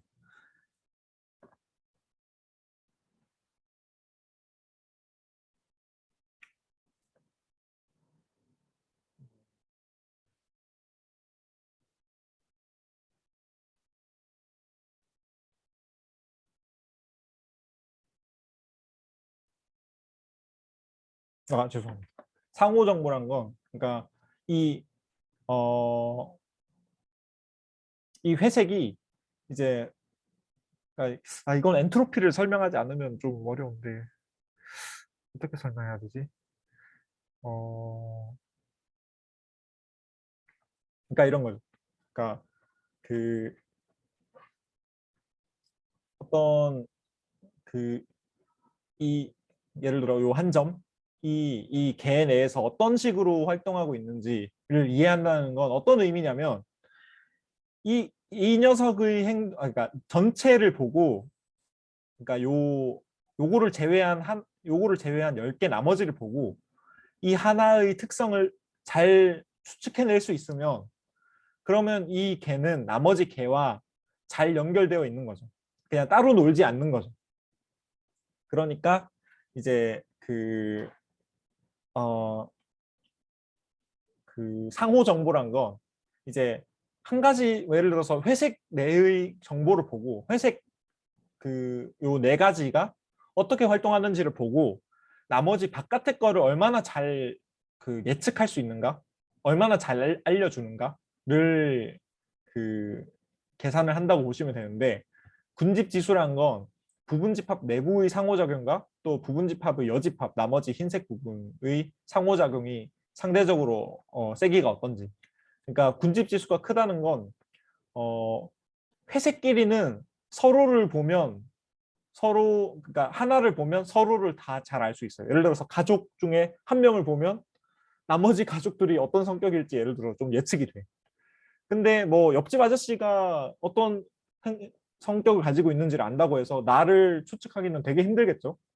그러니까 나의 가족은 나와 매우 높은 군집 지수를 가지고 있는 거죠. 나머지 부분 여집합과 나와의 상관관계는 그것에 비해 너무 낮기 때문에. 그러니까 그것이 군집의 어떤 정보 이론적인 정의이고, 제가 틀리게 얘기했을 수도 있지만 하여튼 뇌에서도 이런 기능적 군집이 존재한다. 신경 집단들이 있는데 그 특정 순간에 굉장히 타이트하게 재유입을 통해서 그 상호관계를 유지하고 있는 이제 신경 집단의 집단들이 존재할 거다라는 거고요. 그게 이제 나올 텐데. 그래서 이제 또한 이제 아까는 이제 통합되어 있다는 게 무슨 의미인가? 회색끼리 통합되어 있는 거죠. 통합되어 있는 거는 이런 뜻이고, 분화되어 있다는 건 어떤 뜻이냐고 하면 이제 이제 이런 거죠. 이제 그 신경계에서, 그러니까 아까 뭐 이게 11개가 있으면 이 가능한 모든 부분집합, 뭐 부분집합 원소 1개짜리 부분집합, 또 2개짜리 부분집합, 3개짜리 부분집합, 이렇게 그 멱집합이라고 하죠. 그래서 그 여기서 구성 가능한 모든 부분집합을 계산했을 때 그것 그 부분집합마다 이제 여집합과 상호 정보를 구했을 때, 그러니까 군집 지수를 구했을 때 그 군집 지수가 평균값이 어떤가를 계산하면 그게 신경 복잡도라는 값으로 이분들이 정의를 하시는데, 이게 뭐 말로 해서 조금 어려울 텐데 어떻게 이해하면 되냐면, 이 신경 복잡도라는 값은 언제 커지냐면 각 부분집합이 취할 수 있는 상태가 다양할수록, 그리고 그 상태들이 개의 나머지에 주는 영향이 클수록 이 두 가지가 정보를 그 균형을 이룰 때 이 값이 큰데요. 이제 이거를 좀 개념적으로 이해하자면 이렇습니다. 그러니까 보시면 이분들이 모델링을 했어요. 그러니까 시각 피지를 모델링을 했는데 A는 되게 서로 그 모듈들을 약하게 연결을 시켜놨어요. 그래서 그냥 얘네들끼리 랜덤하게 그 파이링을 해서 서로 거의 연관이 없어요. C의 경우에는 굉장히 강하게, 광범위하게 강하게 연결을 시켜놨어요. 그러니까 얘네들은 어떤 하나가 그 활성을 띠면 나머지도 다 활성을 띠는, B는 좀 중간 느낌. 이렇게 했을 때 어떤 식의 신호가 나오냐면, A의 경우에는 얘네가 그냥 랜덤 노이즈가 나와요. 그래서 되게 그냥 활성이 완전 랜덤. 이럴 때는 어떤 느낌이냐면 그 요 1번 각 부분 집합이 취할 수 있는 상태는 되게 다양한데, 근데 어떤 상태, 요 집단 하나의 상태가 나머지한테 영향을 안 줘요. 그래서 평균 상호 정보의 값이 낮고, 그렇기 때문에 복잡도는 오히려 낮아요. 그러니까 랜덤 지지직거리는 신호는 복잡성이 오히려 낮은 거예요. 마찬가지로 C의 경우에는 이제 모든 뉴런들이 오실레이션 하는데 같이 활성화되고 같이 꺼지고 뭐 이런 식으로 활성화되는데, 그러니까 뇌로 따지자면 뇌전증에 해당한다고, 간질에 해당한다고 보시면 되는데, 이런 발작 상태는 하나의 상태가 개의 나머지에 주는 영향은 되게 커요. 왜냐하면 하나가 활성화되면 그 신호가 다 퍼져가지고 다 이제 동기화돼서 활성을 하는데, 대신 이 집단이 취할 수 있는 상태가 되게 가지수가 적어요. 다양성이 낮기 때문에 요 B 같이 A와 C의 어떤 중간 상태면 그러면 되게 우리 시각 피질처럼 좀 다이나믹한 패턴이 나타나죠. 좀 의미 있는 것 같은. 그래서 복잡도는 오히려 B가 높다. 그래서 이제 완전 랜덤하지도 않고 또 완전 그 동기화돼 가지고 같이 활동하지도 않는 되게 애매하게 잘 연결된 상태. 이거 아마 이제 저번에 그 지금 나가셨는데 금태님이 말씀 주신 뭐 스몰 월드 뭐 이런 그 네트워크적인 거하고도 연관이 있을 텐데 이 책엔 나오진 않아요. 그러니까 되게 좀 교묘한 애매한 연결 상태에서 복잡도가 높고 우리 뇌도 그렇게 연결돼 있다. 이런 얘기입니다. 그래서 복잡도 값이 최대가 될 때 개의 기능적 분화와 통합이 최적의 조화를 이룬다. 설명이 어렵네요. 이제 이런 그 정보 이론적인 그 모델을 토대로 이분들의 가설을 얘기하자면 구체적으로 어떠한 신경 집단이 의식에 관여하는 걸까? 자기네들의 답은 바로 역동적 핵심부 다이나믹 코어 가설이다. 그래서 우리 뇌에서 신경 집단들이 그러니까 시상 피질계의 뭐 수백만 개의 신경 집단이 다 활성화되는 게 아니라 그 매 순간마다 기능적 분집이라는 게 생겨나고 거기에 속한 신경 집단들만이 의식적 경험에 직접 관여할 수 있다. 그러니까 요로 그 기능적 군집이 어떤 그 활성 상태가 곧 의식적 경험이다라고 이분들은 얘기하는 것 같아요. 그래서 이 기능적 군집은 주로 시상 피질계의 신경 집단들이 수백 밀리초 단위에서 강하게 재유입을 통해서 상호작용을 하면서 형성이 되고 그러니까 이제 그냥 매 수백 밀리세컨드마다 이제 이번에 활동한 사람을 뽑는 거예요. 얘는 좀 이번에 활동하고 그 다음에 쉴 수도 있겠죠. 그러니까 그 고정되어 있는 게 아니에요. 그러니까 매번 그 어떤 선택에 그러니까 이제 그 경쟁에서 선택된 신경 집단들이 이제 기능적 군집을 이루고 얘네들의 활성 상태가 우리의 의식을 구성한다고 볼 수 있습니다. 그래서 얘네들은 고도의 분화성과 복잡도를 지니고 있다. 이것에 대한 근거는 우리가 경험적으로 보면 대다수 신경 활동은 의식적 경험에 직접 관여하지 않아요. 그리고 기능적 군집을 이룰 만큼의 속도와 강도를 지닌 신경 상호작용은 전체 중에 일부에 불과하다. 그래서 그 이게 디폴트 모드 네트워크나 이런 그 레스팅 스테이트 MRI, fMRI 연구하고도 연관이 되는 것 같아요. 그래서 이제 그 이분들은 여기서 얘기는 하지 않았지만 수년 뒤에 한 2005년쯤에 이러한 네트워크들이 밝혀졌거든요. 그러니까 이제 내가 나에 대한 생각을 할 때, 자기 신호, 셀프에 관련된 생각을 할 때, 그리고 논 셀프, 비자기에 대한 뭐 예를 들어서 뭘 계산하세요라는 외부의 지시가 있었을 때 센트럴 이그제큐티브 네트워크를 쓰고 나에 관해 생각할 땐 디폴트 모드 네트워크를 쓰고 그것에 대한 전환은 또 세일리언스 네트워크라는 것에 의해서 일어나고 그래서 인슐라가 주로 디폴트 모드 네트워크로 가게 할지 센트럴 이그제큐티브 네트워크로 가게 할지 이런 것들을 얘네가 결정을 하고 이제 그런 왔다 갔다 하는 것이 우리의 의식적 흐름이다 라는 결과가 이제 2005년 이후에 본격적으로 밝혀져 가지고 이제 그 학계의 주류가 되고 있는데 뭐 요게 일종의 역동적 핵심부 가설의 그 근거가 될 수도 있을 것 같아요. 그래서 전체 신경 집단 중 일부가 의식적 경험에 직접 관여하고 그 군집이 아니에요. 그 신경 집단이 기능적 군집에 속할지 말지는 뉴런의 뭐 속성하고는 상관이 없어요. 그래서 어떤 사람들은 NCC가 신경 상간모를 찾겠다고 막 이제 특정 뭐 리셉터를 가진 뉴런, 특정 그 생물학적 속성을 가진 뉴런이 혹은 뉴런 그 집단 혹은 뇌 부위가 이제 의식과 관련이 있다라고 찾으려고 하지만 그런 시도들은 틀렸다. 이제 신경 집단이 어떻게 됐냐, 그러니까 이제 기능적 군집이 어떻게 구성됐냐가 중요하지. 이제 신경 집단 하나하나는 그냥 구성 요소이기 때문에 의미가 없다. 그래서 신경 집단의 개별 속성이 아니라 기능적 상호작용이 중요하다. 거고요.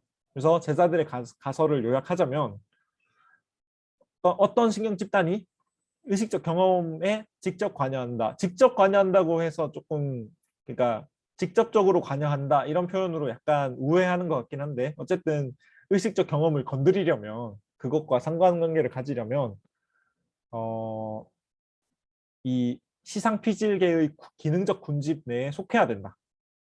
그리고 이 기능적 군집이 고도의 분화성과 복잡성을 유지할 때 이제 의식적 경험이 우리의 정상적인 의식적 경험 유지된다. 아니면 뭐 잠에 빠지거나 뭐 마취에 빠지거나 뭐 의식을 잃겠죠. 그래서 이런 핵심부가 잘 돌아갈 때 우리는 의식을 갖는다라는 거죠. 여기까지는 큰 문제가 없죠. 그래서 이거가 이제 이 감각질에 대한 내용이 조금 컨트로버시할 할 수 있을 것 같은데 이제 이 역동적 핵심부 가설에 의하면 이분들의 주장은 이제 우리가 느끼는 감각질, 어떤 순수한 빨간색을 본다. 그럴 수 있겠죠. 뭐 내 눈 전체, 눈앞에 전체가 빨간색, 진짜 쨍한 빨간색으로만 일관적으로 보이는 그 모든 게 빨간 상태가 있겠죠. 그런 경험은 우리 아까 말했죠. 그 이제 내가 볼 수 있는 수많은 가지수들 중 하나라는 거죠. 그게 그다지 뭐 다른 의식적 경험과 뭐 특별한 차이는 없다. 그냥 다른 경험 중 하나일 뿐이다라는 거고 그걸 좀 더 도식화해서 얘기를 하자면 색지각을 포함한 모든 의식적 경험은 그러니까 아까 말한 그 수많은 가지수의 이 시퀀스들 내가 경험할 수 있는 모든 장면들은 어디에 일부냐 하면 아이고, 이제 음, 역동적 핵심부가 를 구성하는 이제 신경 집단들이 있겠죠. 뭐 약 1000개에서 뭐 10만 개들이 이제 각각이 하나의 축이 돼서 이제 공간을 구성하는 거죠. 다차원 공간을 구성하는 거죠. 이제 그 축이 하나면 1차원이고 축이 3개면 3차원이고 그래서 3차원이면 이제 입체면 어떤 지점을 지정하기 위해서 이제 숫자 3개가 필요하단 말이에요.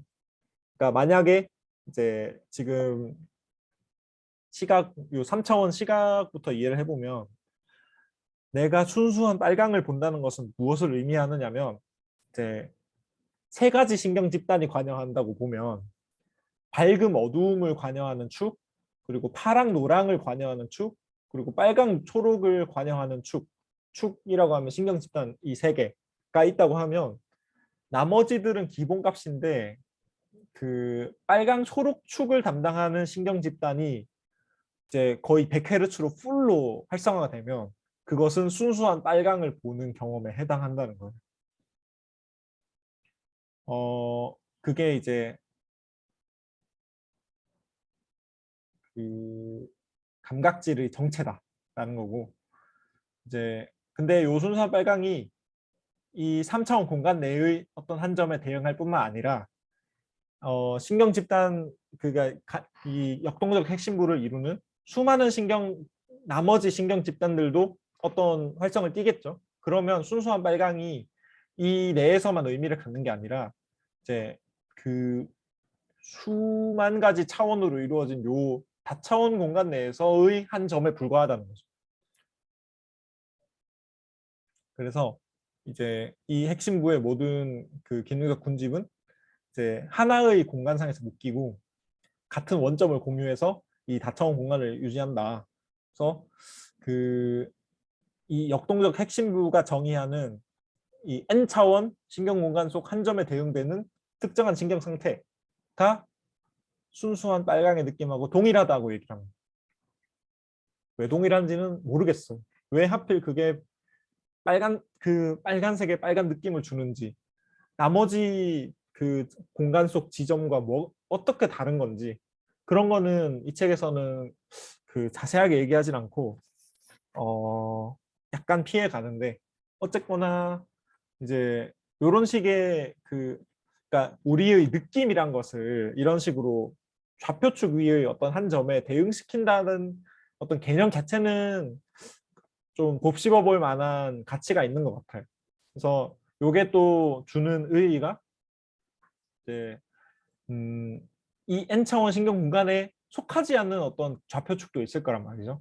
그러니까 여기서 예를 들어 혈압이 있는데 혈압은 우리가 뭐 빨간색을 생생하게 느끼는 것과는 달리 혈압은 내가 지금 혈압이 100점이구나 뭐 150점이구나 이런 걸 느끼지 않죠. 그냥 뭐 되게 간접적으로 알 수 있을 뿐이죠. 그렇지만 우리 뇌에는 혈압을 담당하는 신경 집단이 분명히 있어요. 뇌간 쪽에 있겠죠. 근데 걔네들이 의식되지 않는 이유는 뭐냐? 왜냐하면 걔네가 그 기능적 군집을 이루지 않기 때문에, 그 재유입을 하지 않기 때문에 라는 거죠. 그래서 얘네들도 특정 그 퀄리티를 가질 테지만 매우 저차원의 그리고 그 N차원 신경 공간과 연결되지 않은 그런 좌표축에 속해 자기만의 좌표축에 속해 있기 때문에 우리는 혈압을 의식하지 못한다라는 거죠. 그래서 이런 비유는 한번 생각해 볼 만한 비유인 것 같습니다. 그리고 이제 무의식에 관해서도 얘기를 하는데요. 그럼 역동적 핵심부 가설에 의하면 무의식은 뭐냐? 이제 그 뭐 프로이트적인 무의식에 대해서는 얘기하지 않고 내가 이제 어떤 행동을 반복하다 보면 그게 무의식화 되잖아요.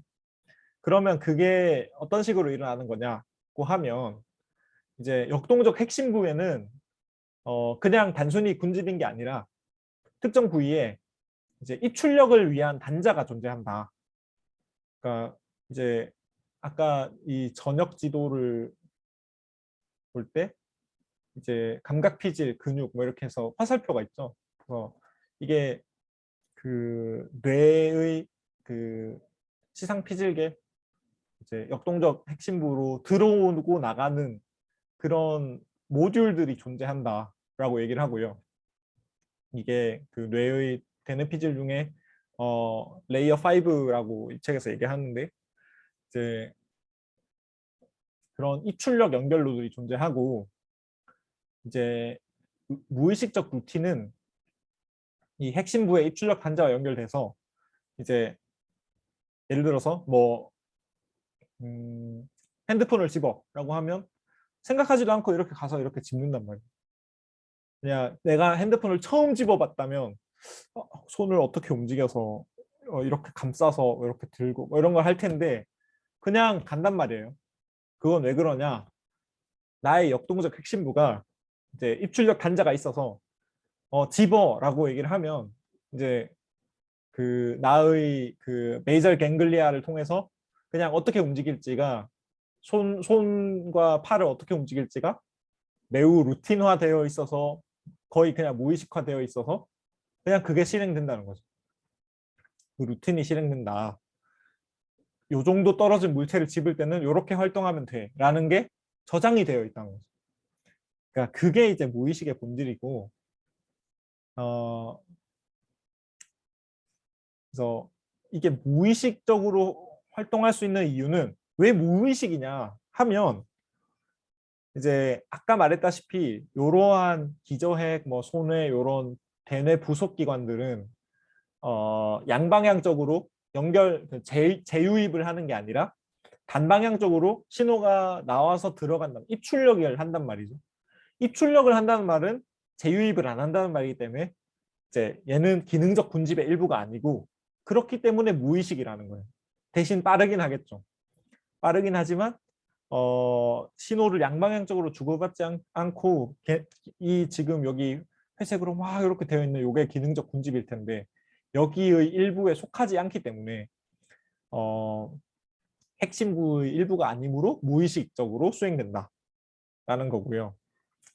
왜 척수가 역동적 핵심부가 아닐까? 예를 들어서 뭐 감각 뭐라 그러지? 운동 뉴런 뭐 예를 들어서 M1에 있는 운동 피질에 있는 운동 뉴런은 입출력 포트예요. 입출력 단자인데 걔랑 연결되어 있는 어떤 척수의 어떤 뉴런은 왜 걔는 역동적 핵심부가 아닐까 하면 생각해 보면 이제 그 척수는 이 뇌와 양방향적으로 긴밀하게 연결되어 있지 않고 그냥 단방향적으로 신호가 주어지기 때문인 거죠.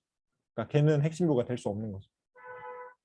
그래서 그게 이제 무의식이다 얘기를 하고, 음, 아까 서현님이 얘기하셨던 이제 시상피질계의 영역 일부가 이제 조각난 핵심부를 이루어서 공존할 수도 있지 않을까라는 가능성을 제시를 하긴 해요. 그래서 그런 게 저는 그 정신분열이나 조현병이나 혹은 그 약간의 뭐 기시감이라든지 뭐 이런 혹은 뭐 꿈이라든지 그런 그 약간 통일성이 떨어지는 나의 자아와 자아의 통일성이 약간 떨어질 때 그때가 뭔가 그 기능적 군집이 하나 이상 존재할 때, 두 개 이상 존재할 때 이제 그렇게 될 수 있지 않을까 하는 생각이 듭니다. 그러니까 잘 통합되면 좋은데 뭔가 어떤 이유로 통합이 살짝 덜 됐을 때 뭔가 조그만한 핵심부가 따로 생겨서 얘네가 어떤 역할을 일으키는 거죠. 그래서 나도 모르게 뭔가 행동하든지 이런 해리성 장애라든지 그런 게 그래서 생기는 게 아닐까 하는 얘기를 책에서도 하고 저도 조금 동감을 합니다. 그래서 뇌가 이제 통합적으로 활동한다는 게 이제 좀 더 자세히 얘기하자면 어떤 의미인가를 자세하게 얘기하는 게 이 책의 그 본질이라고 보시면 될 것 같고, 이제 여기까지는 이제 1차 의식에 대한 얘기를 주로 했고요. 이제부터는 고차 의식에 대한 얘기를 할 텐데, 이제 여기서부터는 좀 더 사변적이어서 저는 약간 고통을 받았는데, 어 이제 1차 의식은 단순히 어떤 심상을 보는 것, 그러니까 장면을 보는 것. 그래서 장면에서 아 도망쳐야지, 뭐 이건 싫어 좋아라는 정도의 그 개념을 만들어내는 것이 1차 의식이었다면 얘네들은 진정한 의미에서 자아는 없어요. 스스로를 자각하지 못한다. 그래서 그리고 기억된 현재를 경험하긴 하는데 기억된 현재라고 하면 제가 아까 얘기를 안 하고 넘어갔는데 그러니까 지금 현재의 어떤 그 외부 세계의 신호와 내부 세계의 신호를 이제 기존의 기억과 비교를 해서 범주화를 하고 개념화해서 이제 다시 돌려보내는 이 과정 자체가 이제 기억된 현재라고 얘기하고 그게 내가 경험한 장면, 요 장면 딱 요 자체라고 얘기를 하는 거고요. 이제 그런 기억된 현재를 경험하긴 하는데 이제 다른 동물들은 과거나 미래에 대해서는 알지 못한다라고 얘기해요. 그래서 과거와 미래라는 개념은 인간이 진화하는 과정에서 의미론적인 능력을 습득한 후에야 탄생했다고 주장을 합니다. 여기에 대해서는 이론이 갈리는 것 같아요. 그러니까 인간이 언제 그 언어가 진화했고 그리고 언어가 인간의 의식에 어떤 그 영향을 주었는지 어떤 분들은 이제 언어가 진화하기 전에는 아예 의식이 없었다라고 얘기하는 분도 있고 아니다. 그 의식은 언제나 존재했다라고 얘기하는 분도 있고 그래서 그 이론이 나뉘는 것 같은데 이 부분 같은 경우는 이제 언어와 또 과거와 미래의 개념 그러니까 자아의 개념이 그 공진화했다라고 얘기를 하고 있습니다. 그래서 고차 의식의 진화는 이것 역시 제유의 명결로의 발달에 의해 이루어졌는데 이제 개념을 관장하는 영역과 언어 중추라는 게 연결이 되면서 고차 의식이 출현했다고 얘기를 합니다. 그래서 이제 인간의 경우에는 이제는 기억된 현재에서 어느 정도 해방돼서 이제 현재로부터 잠깐이나마 벗어나서 과거를 회상한다든지 미래를 기획한다든지 이제 그런 것들을 경험할 수 있게 되면서 개념과 생각이 한결 풍성해졌다. 이렇게 얘기를 합니다. 그래서 이제 그 고차 의식이 언어랑 엄청나게 중요한 연관성이 있다라고 얘기를 하는데, 이제 그 우선은 그 언어라는 것이 이제 어떤 소리를 내는 거잖아요. 그 뭔가 음운들을 발화하면서 그것이 이제 어떤 개념하고 매칭이 되는 건데, 그 그런 의문론적 범주화, 요거는 뭐 이런 소리다라는 걸 범주화를 해야겠죠. 그런 것을 수행하고 또 말소리를 기억하는 신경 구조들이 진화하고, 그게 제유의 명결을 통해서 개념을 관장하는 영역과 연결이 되면서 어떤 개념과 뭐 뚜껑이라는 개념이 연결되는, 이런 것이 고차의식의 진화에 결정적 역할을 했다고 얘기를 합니다. 그래서 이제 어떤 단어라는 것이 생겨났고, 이제 구성원들이 그런 그 일관성을 의사소통에 썼고,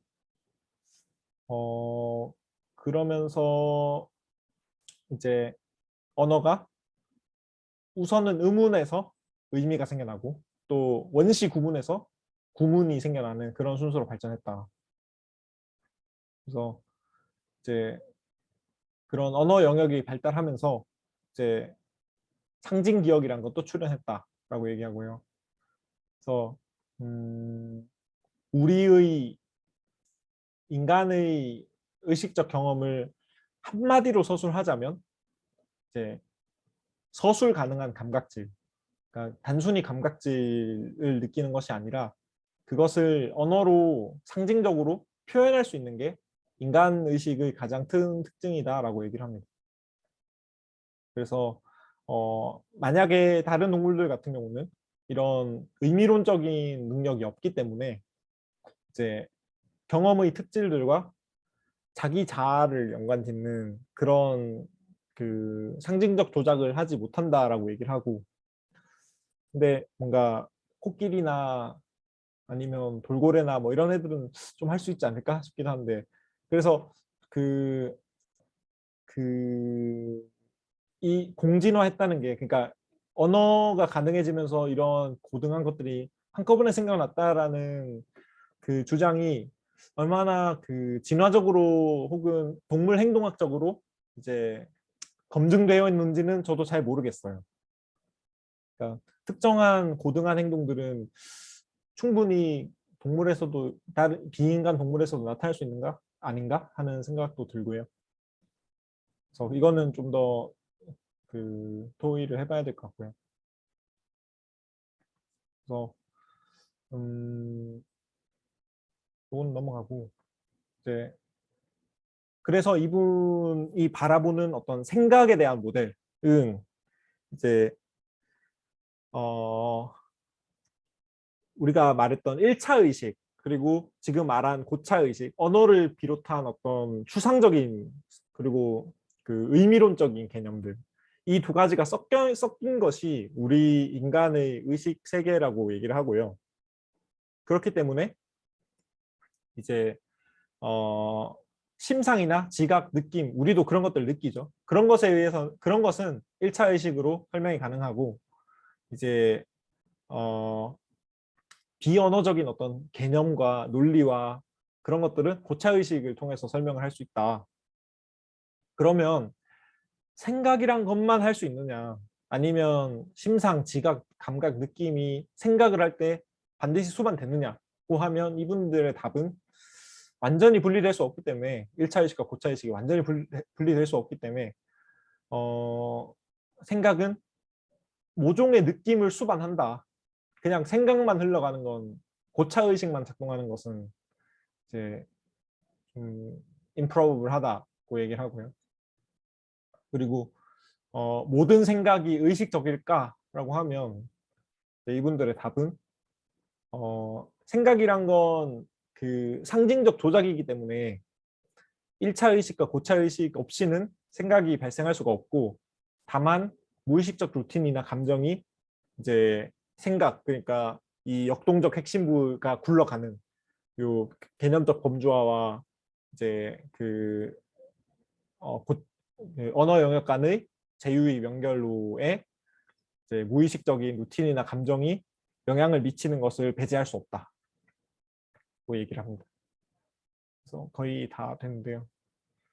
그래서 이분들의 그 세상을 바라보는 방식을 좀 요약을 하자면, 이제 의식은 물리적 과정이다. 마음이란 것은 관계의 집합, 그러니까 역동적 핵심부로 대표되는 관계의 집합, 그리고 개념적 범주와 또 지각적 범주와 로 대두되는 이제 물질적 기반을 가진 의미를 지닌 물질적 존재다.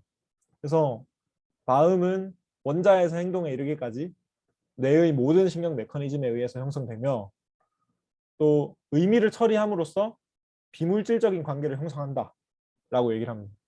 그러니까 이제 그 정보란 것이 어쨌든 물질적 대상 간의 관계를 얘기하는 거고, 그것을 아주 복잡하게 처리할 수 있는 능력이 이제 의식이라고 생각하시면 될 것 같습니다. 그리고 이분들이 얘기하는 어떤 결론적인 것들이, 이제 이거는 좀 사변적인 얘기들인데, 이제 존재와 서술, being과 description이 있으면 우선은 존재가 먼저다. 그래서 의식은 물리적 과정이므로 이제 이 의식이 체화된 존재만이 개별자로서 의식을 경험할 수 있고, 그 어떠한 의식적 이론도 의식적 감각질을 일으킬 수는 없다는 거죠. 그래서 어떤 막 의식을 잘 이해해서 어떤 특별한 경험을 하려는 그런 시도들은 배격되어야 된다, 이런 얘기고요. 그리고 행위와 이해, 또 인간의 지적 활동 중 대다수는 행위가 이해에 선행한다.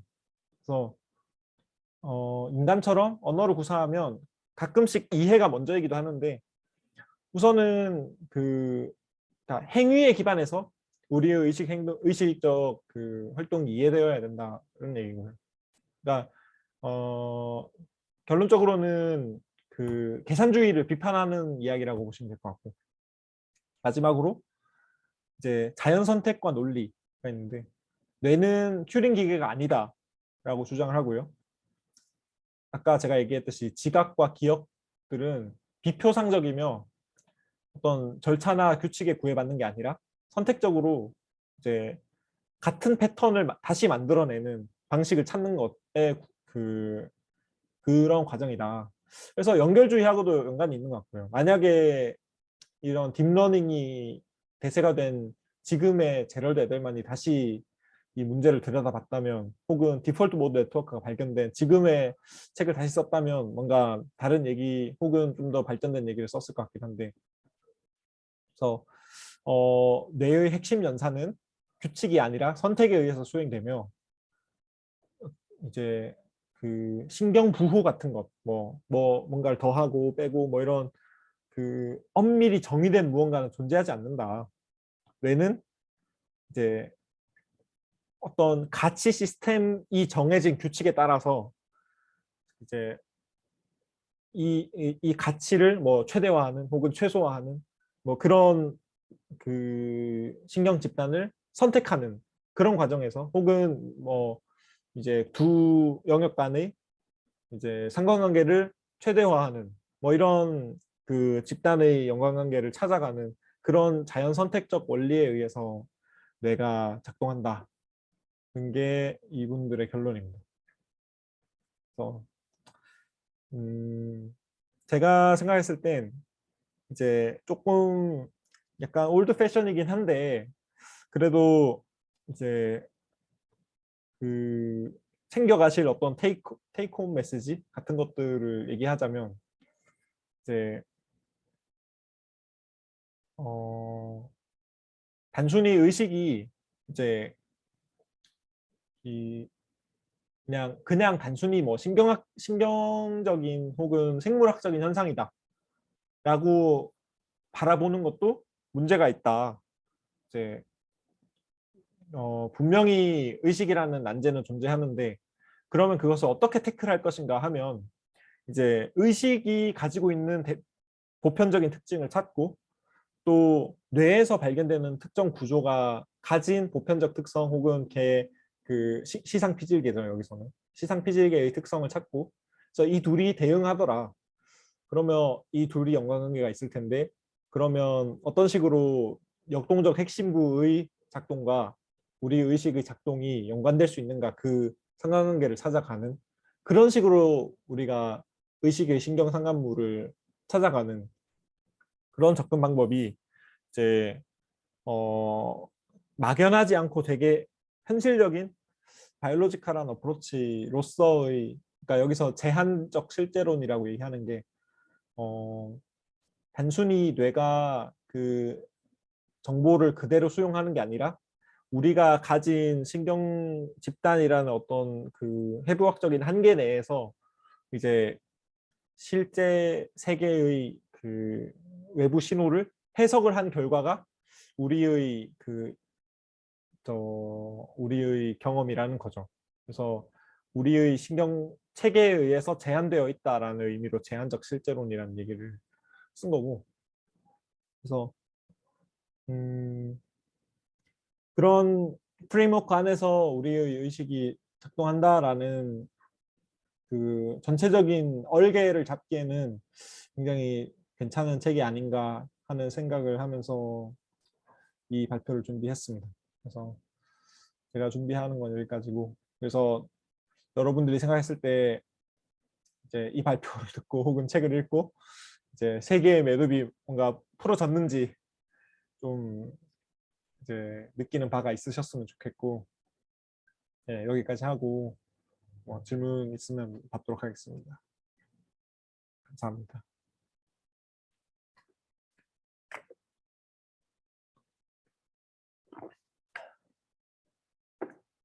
채팅을 아니 혹시 질문 있으신가요? 일단 기록